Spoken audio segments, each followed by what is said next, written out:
Welcome guys, আজকে আমরা একটা ট্রিকি কোশ্চেন নিয়ে আলোচনা করব। বেসিক্যালি ট্রিকি কোশ্চেনটার মধ্যে আমরা আসলে দেখব যে কিভাবে নতুন ডেফিনেশন বা নতুন ফাংশনগুলো ইউজ করতে হয়, অর্থাৎ আমরা কিছু নতুন অপারেটর সম্পর্কে জানবো এবং এখানে কী দিয়ে টাইপের কোশ্চেন আসতে পারবে এবং এখান থেকে কিভাবে সলিউশন করতে হবে। সো প্রথমে চলে যাই যে আসলে এই নিউ ডেফিনেশন বা ফাংশন বলতে কী বোঝায়। Some questions use new symbols, functions or definitions that are created in the questions. অর্থাৎ আমরা কিছু নতুন সিম্বল, ফাংশন অথবা ডেফিনেশন দেখতে পাবো যেগুলো আসলে এই কোশ্চেনটাতে শুধু ইউজ করা হবে, যা রিয়েল লাইফে আসলে ইউজ করা হবে না বা ম্যাথমেটিক্সের ক্ষেত্রেও এগুলোর কোনো কনসেপ্ট নাই। At first glance, these questions may seem difficult because you are not familiar with the new symbol, function or definition. এই প্রথম দেখাতেই আমাদেরকে এই কোশ্চেনগুলো দেখে খুবই ডিফিকাল্ট মনে হবে, বাট এগুলো আসলে কোনো তেমন কঠিন কোনো কোশ্চেন না। However, most of these questions can be solved through simple substitution or application of a simple definition.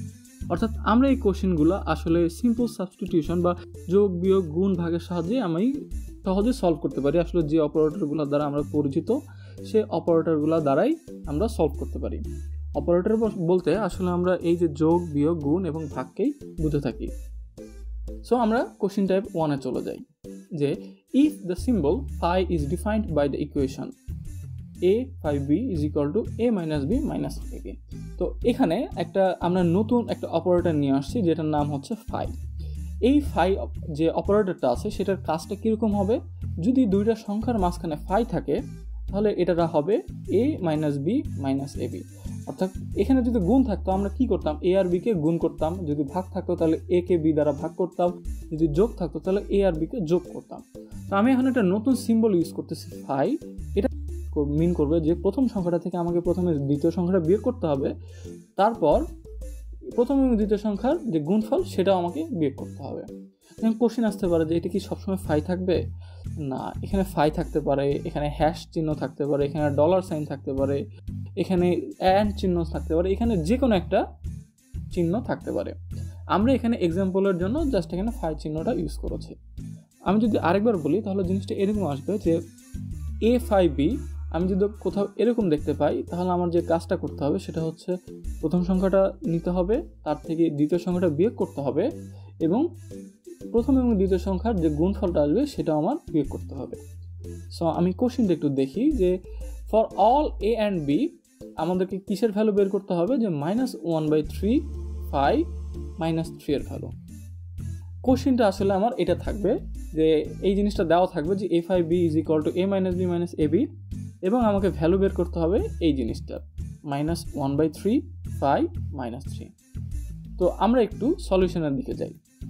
আমরা প্রথমে জানি যে ইকুয়েশনটা যেটা আমাদের দেওয়া ছিল, অর্থাৎ কোশ্চেনে যে ইকুয়েশনটা ক্রিয়েট করা ছিল সেটা হচ্ছে A phi B is equal to A minus B minus A B এবং আমাদেরকে ভ্যালু বের করতে হবে -1/3 ফাই -3 এর। আমরা যদি এখন এই দুটো একটু কম্পেয়ার করি তাহলে আমরা দেখতে পাবো যে এই -1/3টা আসলে প্রথম সংখ্যা অর্থাৎ এ কে ডিফাইন করতেছে এবং -3 হচ্ছে সেকেন্ড সংখ্যা বা বি কে ডিফাইন করছে। আমার উদ্দেশ্য কিন্তু এই জিনিসটার ভ্যালু বের করা। তাহলে এখন কি হবে, আমরা জাস্ট এ এবং বি এর যে ভ্যালুগুলো থাকবে সেখানে এ এবং বি এর ভ্যালুটা বসাই দিব, অর্থাৎ এ minus B minus A B এর জায়গাতে আমি জাস্ট ভ্যালুগুলো বসাই দিব। তো আমার এর ভ্যালু কত ছিল -1/3, এবার সূত্রের মাইনাস বসাই দিলাম। এবার আছে বি এর ভ্যালু কত -3, এই -3টাও আমরা বসাই দিলাম এবং এ মাইনাস বি এর গুণফল ছিল, অর্থাৎ এই জিনিসটা এবং এই জিনিসটার গুণফল, এই যে আমি এই দুইটা গুণ করে দিলাম। সো এখন জাস্ট আমরা সিম্পল ক্যালকুলেশন করবো যে -1/3 অর্থাৎ এটা প্রথমে থাকলো এই মাইনাস এবং এই মাইনাস, এই দুটো মাইনাস আসলে কি হয়ে গেল, পজিটিভ হয়ে গেল এবং +3 হয়ে গেল এবং মাইনাস গেলাম এবং এই যে আবার এই মাইনাসটা এবং এই মাইনাসটা মিলে প্লাস এবং 3 × 1/3 এর আসলে অ্যান্সার হচ্ছে 1। এইটা ক্যালকুলেশন করলে অ্যান্সার আসে হচ্ছে আমার 5/3। সো আমি বলে দিতে পারি যে এই পুরো জিনিসটার ভ্যালু আসলে 5/3। সো এটা দেখে আসলে ঘাবড়ানোর কিছু নাই। এই ফাই অপারেশনটা আসলে কি ছিল, এই ফাই অপারেশনটা দ্বারা বোঝাচ্ছিল এইটা। এখন এই কোশ্চেনটা ডিরেক্টলি এভাবে নিয়ে না এসে আরেকভাবে আসতে পারে। যেমন আমরা যদি বলি যে এই সেম ইকুয়েশনটার জন্যই আমাদেরকে দেওয়া আছে যে এ ফাই 3 এর ভ্যালু হচ্ছে 6, তাহলে এর ভ্যালু কত, এর ভ্যালু কত। এখন আমাদেরকে 5টা অপশান দেওয়া থাকবে বা 4টা অপশান দেওয়া থাকবে, কিন্তু আমাদের উদ্দেশ্য কিন্তু সেই একইভাবে কাজ করা। অর্থাৎ আমি যদি সলিউশনটা শুরু করি তাহলে আমি প্রথমে দেখব যে দেওয়া আছে যে আমার a5b এর ভ্যালু হচ্ছে a minus b minus ab, এবং দেওয়া আছে আমার a5 3 এর ভ্যালু হচ্ছে 6। তো আমি বলতে পারি যে এই 3টা আসলে কি, এই 3টা আসলে আমার b। এখন আমি কিছুই করব না, আমি a5 3 এর এই ইকুয়েশনটা সলভ করব। অর্থাৎ a5 3 হলে কি হতো, প্রথমটা থাকতো a মাইনাস b, b এর ভ্যালু কত 3, মাইনাস 3 দিলাম, এবং a আর b এর গুণফল।